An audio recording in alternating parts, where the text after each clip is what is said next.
that actually makes you a liar. Well, Please welcome to the stage, Richard Tice.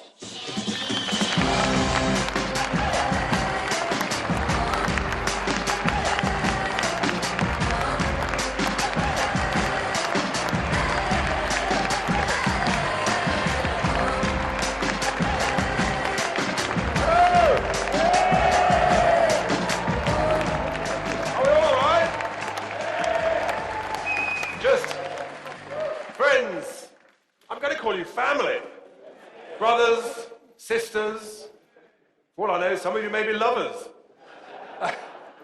My word, it's hard to believe, isn't it? At the end of August, we were all assembled here, and we said, and we're ready. It's taken a bit of a while, but finally, we've got a general election, and thank heavens for that. Now,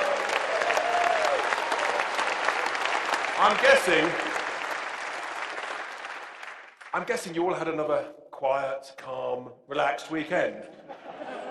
No pressure, no anxiety, no friends sending you emails, texts, never speak to me again, you'll have to leave the country.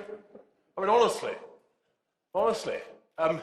So yes, it's an extraordinary time, isn't it? Just think. We're only 6 months old, and yet what we do has a massive, massive impact on the future direction of this country, on this general election. And that's because of the pressure that we've brought to bear on the two parties. And if any of you are feeling pressure, I've got good news. I haven't yet got a copy of today's Evening Standard, but I'm told the front page is that the Tories are reeling from the pressure imposed by the Brexit Party. So that's good news.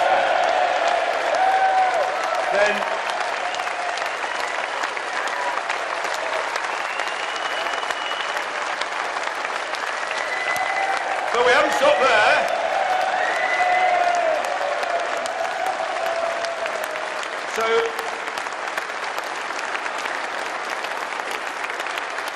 Thank you. I did the Jeremy Vine show, this sort of 12:05, and the news clip was my good friend Jacob saying how very worried he is about all of this. Well, you know what you need to do about it, Jacob. The other good news, though, not only are the Tories feeling the pressure, but we've also got it on very, very good authority that the Labour Party is petrified what may happen in the Labour heartlands.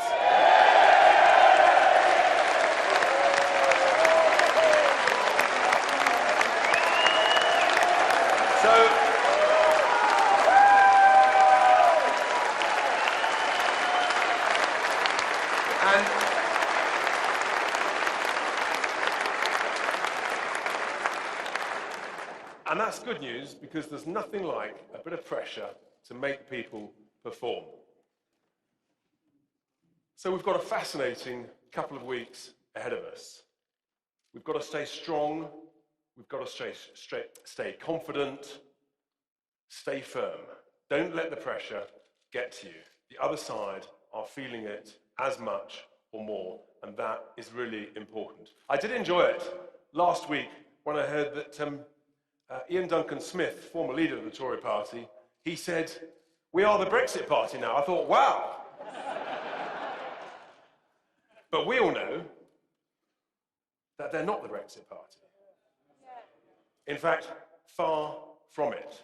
Because as you'll hear from Nigel shortly, we stand for a proper, clean Brexit. We stand for doing the job properly, not some dodgy con trick that we fear the Tories are trying to bring on this country.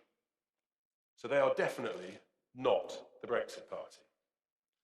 And one of the reasons for that is, of course, that actually we stand for competent, common sense policies that actually will really deliver change and improvement for this country. Now, whilst hopefully all of you have been out canvassing, talking to people, how many of you have heard that people actually are excited and interested about political reform. Has that been excellent? Because whilst we know Brexit is absolutely, vital, and it is in a sense a Brexit election, we, of course, the Brexit Party, we're the only ones that can truly stand for proper, meaningful political reform, because we're not part of the status quo.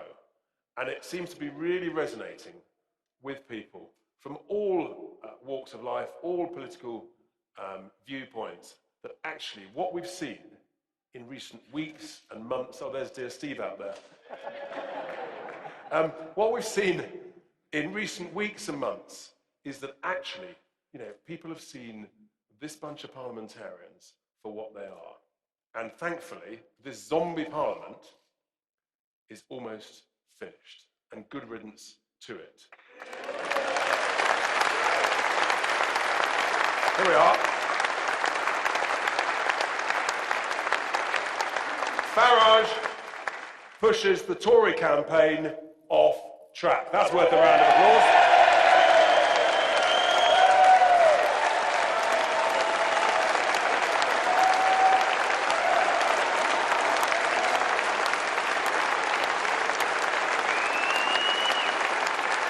And that's from dear old George.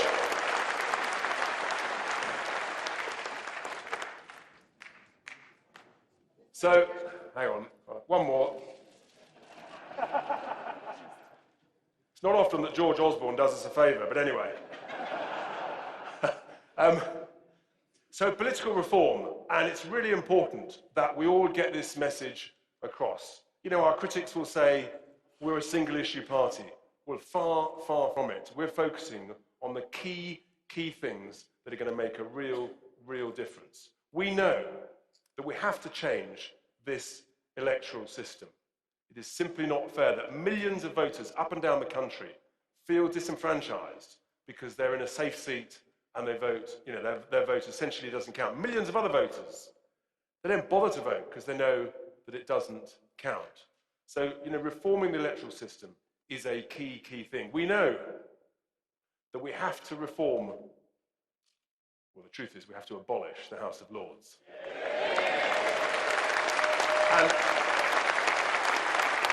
And replace it with a smaller elected chamber. We know that we have to reform the dodgy, corrupt, fraudulent postal voting system.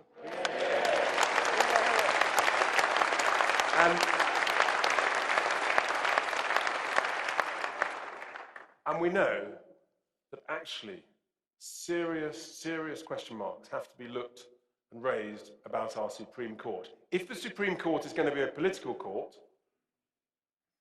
then actually the judges need to have proper political scrutiny. That is the reality.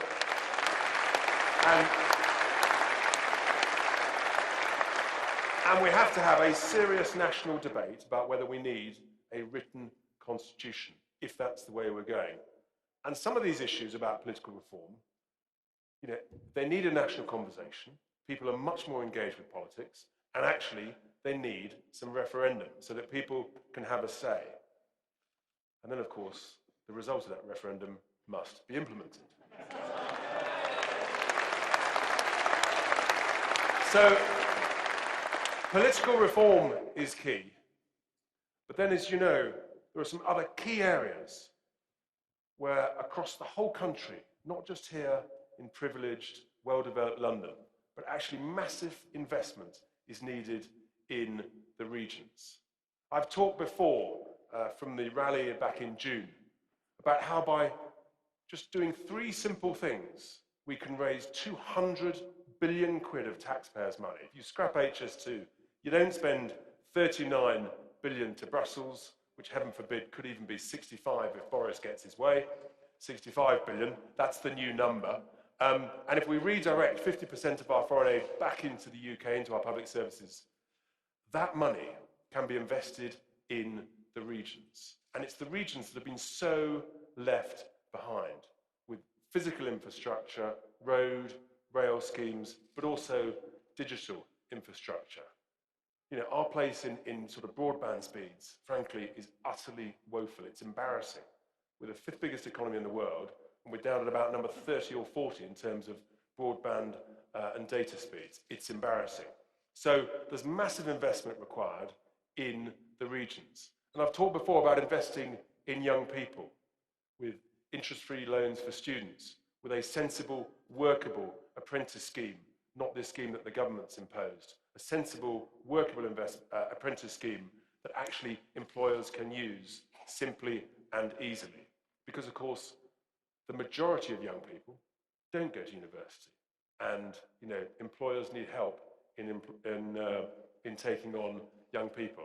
Investing in the high streets, the bedrock of some of our communities. Far too many vacant shops. So by having 0 business rates on all high streets outside the M25, you can have that as a revenue neutral thing, where you have a small online sales tax. These are some of the things, common sense, competent policies that will make a real difference to people's lives. And then people talk about, what about the environment? Well, Nigel, recently, you know, he confirmed what we all know. The way to capture CO2 is to plant tens and tens of millions of trees. That's what we should be doing. We all know that it is morally indefensible to be sending our recycled waste, or not yet recycled, but our waste for recycling, to be paying to send it overseas where we have no idea what happens to it. Is it burnt? Is it buried? Is it thrown in the sea, as my son saw in Asia on the beaches of Vietnam when he saw piles of plastic with Tesco's on it? And you think, that is just not right. So, you know, there are so many things that we can do with that proper investment. And our policies, hopefully today, will be on the website so that you can see that and direct people to that. So it's such a crucial time. We're having such a big impact on the UK political scene. We've got to stay strong, we've got to stay firm, and we've got to be as courageous as our leader. Because there's no one in British politics, frankly, in politics almost anywhere that one can think of, there's no one that's had the courage, the bravery that Nigel has shown over the last 25 years. So without any more ado, hopefully there's going to be a video of Nigel before we welcome him to the stage.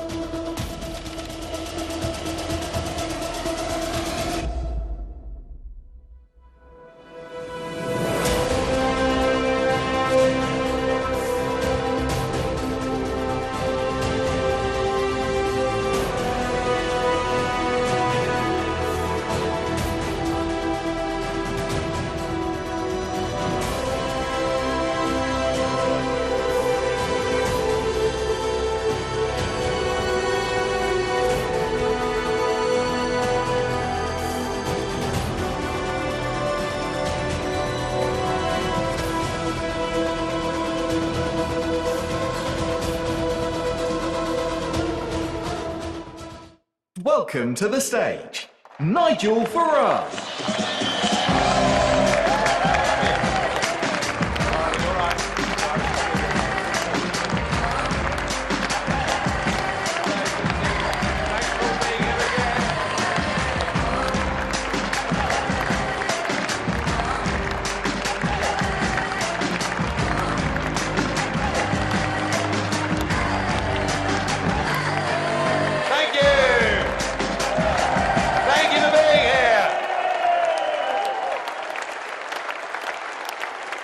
Wow.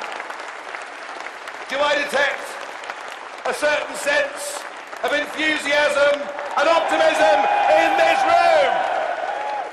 Do I detect a group of men and women, undaunted, who believe we must deliver Brexit? Do I detect a group of people who don't care what the mainstream media say, don't care what the Tory or Labour Party say, but want to stand up for the 17.4 million people. Thank you. Thank you.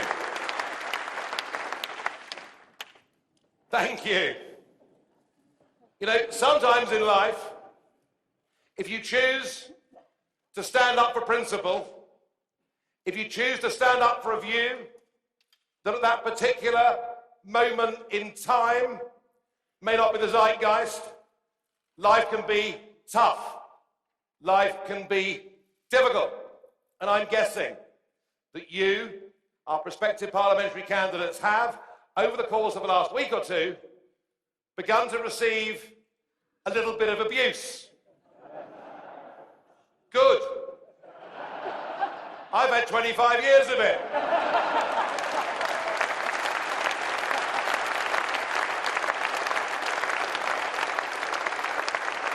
You see, what we're witnessing with the general election coming down the track are the two big tribes in British politics reassembling. For them, this is all about the colour of the rosette. Is it the blue tribe or is it the red tribe? And actually, issues and principle go out of the window. And the one thing that I think both of them have now completely turned their backs on are the promises they made to the British people during the referendum, after the referendum, at the last general election, and we now face a situation where the public have a menu to vote for. On the 12th of December, you can vote Liberal Democrat, but you still can vote Liberal Democrat if you want to. And it's a very straightforward offering. It is revoke Article 50. It is cancel the result of the referendum. You can vote for the Labour Party, who are offering you the glorious opportunity that if you vote for them, they will negotiate a new deal in Brussels, they will put it to the British electorate in a referendum, and then campaign against the very deal they've negotiated.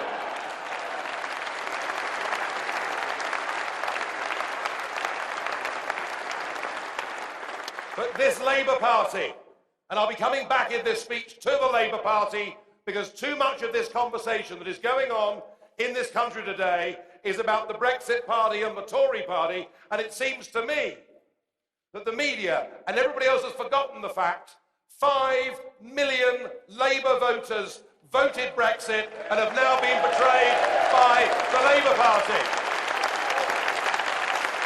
In fact,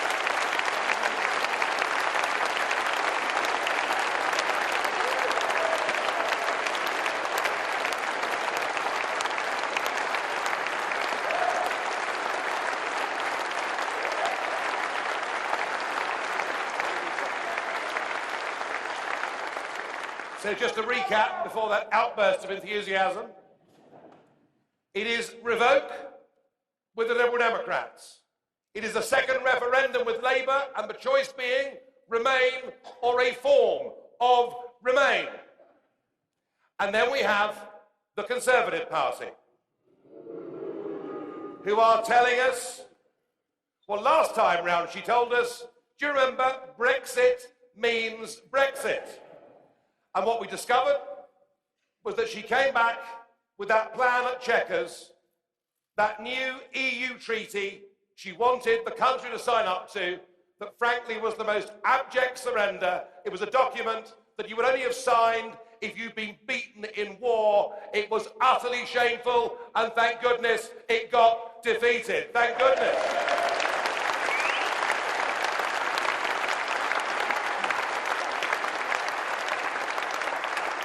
And into that space stepped the Brexit Party. From nowhere.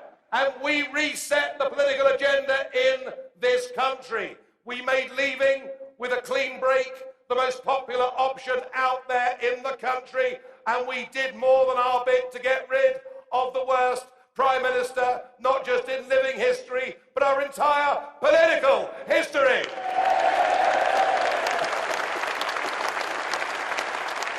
And we got a new Prime Minister, full of optimism, energy, and indeed fun. And thank goodness, after the previous couple of years. But what has Boris Johnson done? He has picked up that treaty, he has amended it. He has made it slightly better in terms of the customs union membership for Great Britain. But in doing so, he has hived off a part of the United Kingdom, despite his own promises that he would never do any such thing. It paves the way, I think, for disastrous problems with Scotland over the course of the coming years.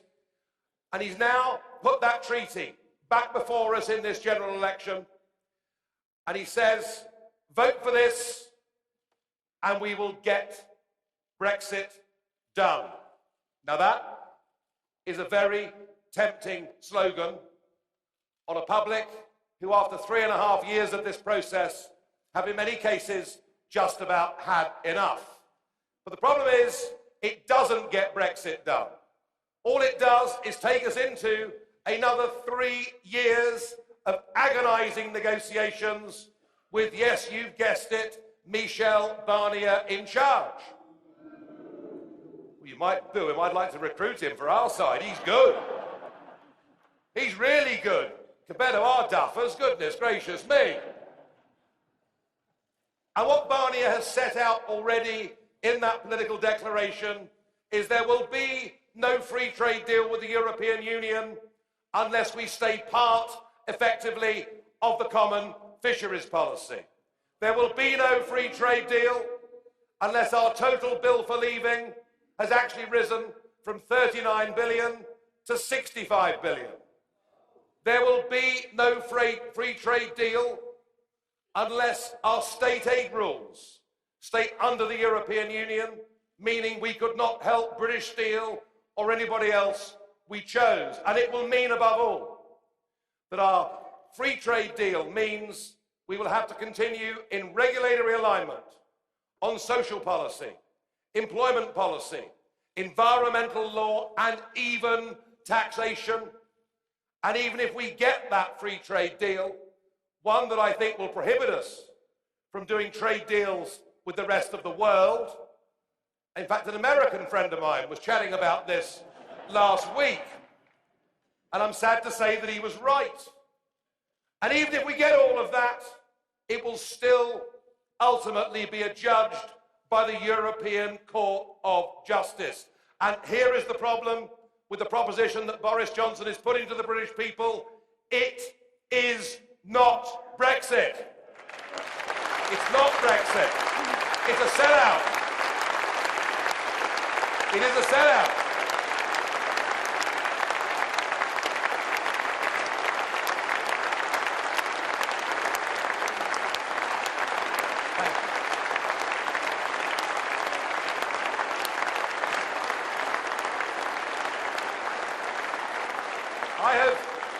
I have tried my best, as you all know, over the course of the last few months, to try and build a patriotic Brexit alliance in this country.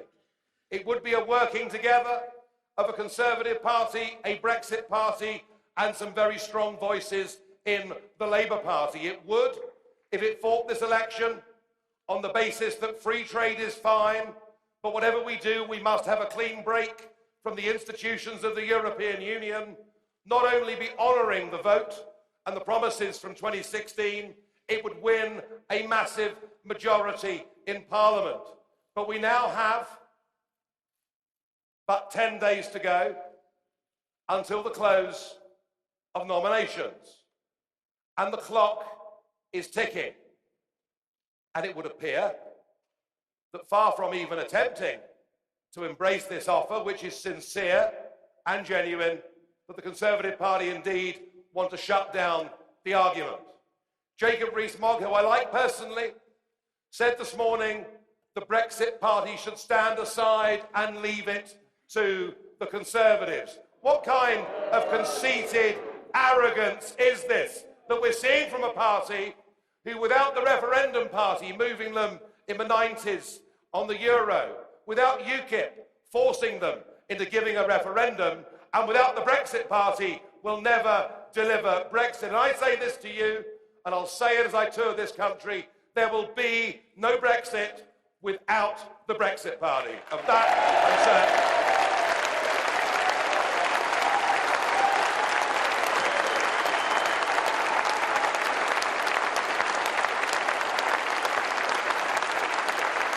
Thank you. Thank you.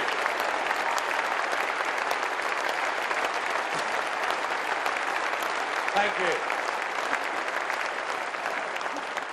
They say that we will split the vote, but we won't split the vote because we will be the only people actually offering Brexit, leaving the European Union and its institutions. And I'm reading this lazy commentary in the press every day that is almost a mirror image of what I read back in 2015 when I led UKIP. They all said the UKIP vote would lead to Corbyn and the SNP being in coalition because we'd split the Tory vote. And what did we do? We did far more harm to the Labour Party than we did to the Conservative Party. Indeed, Cameron would never have got a majority had it not been for those nearly 4 million votes that were cast for UKIP in that election. And the missing ingredient of this whole debate is the extent to which traditional working Labour voters, patriotic to their fingertips, who voted Brexit, believing with all their heart and soul it was the right thing to do, and doing so in parts of the country, in Wales, the Midlands, the north of England, in the most extraordinary numbers, and in nearly every case now represented by a Remainer Labour MP. What Westminster doesn't seem to comprehend, what the commentators haven't latched onto, is those 5 million are the most vulnerable group of voters to the Brexit Party in this country. And I will be, from tomorrow, I'll be out in those Labour constituencies. I'll be there. I'll be in the East Midlands. I'll be in South Wales. I'll be in the North East. I'll be in Workington.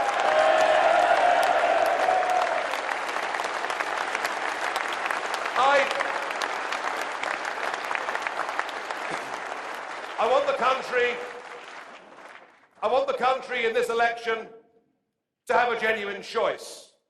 I want the country to know the sheer extent of Labour betrayal.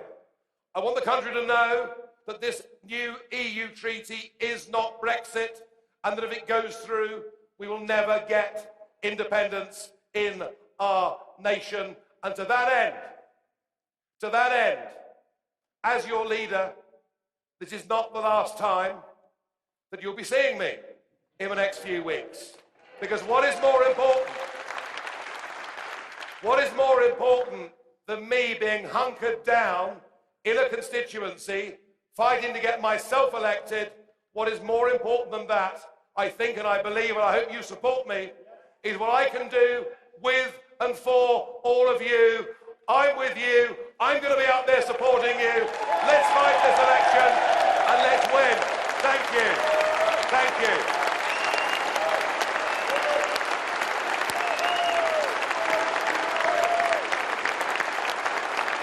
You come on the stage and you get...